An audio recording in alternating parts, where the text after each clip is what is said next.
Yeah, Mallory, you can see this is one of the vehicles that's parked on the first level. And you can see the snow that landed on the roof of it dented the roof in. And then I'm going to widen out here once and show you the size of the hole where that is. And we can see that there's another vehicle parked somewhere here on the second floor. I saw the front bumper of another vehicle there. This is the ramp. You can see a two ramp off of the yellow parking structure here at Bayshore.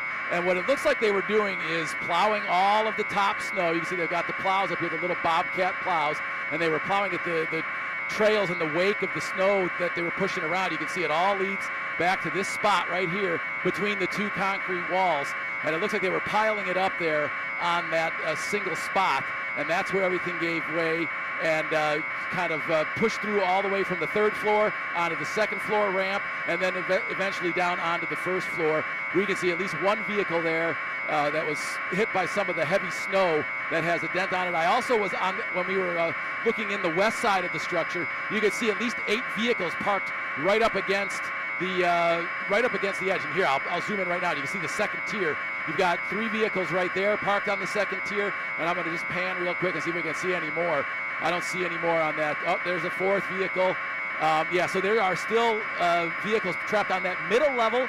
There's a half dozen vehicles, including the 2 Bobcats, parked on the roof level still as well, the third level, the top level where all of this snow was piled up.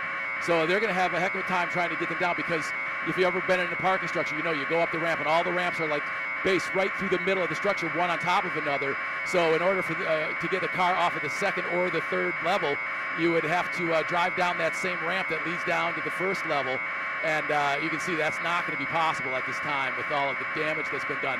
And I was looking a little earlier, and I was wondering if I was seeing some more cracks here in the middle of that one parking spot that is in the center. It looks like there's a small crack by that yellow line. And then I was looking after the guys were up on the top. That looks like there's a couple more cracks. It's hard to tell if those are cracks or scratches in the pavement top, but certainly does not look stable. Again, a large chunk of concrete hanging right there on the west edge, one with a shelf and a large pile of snow still on it on the south edge, and then again another pile here right along that eastern and northern edge, and that is also appears to be dangling right above where they were digging earlier, where all the firefighters were down below and digging. We saw a couple of people, assuming they were engineers, come up onto the rooftop.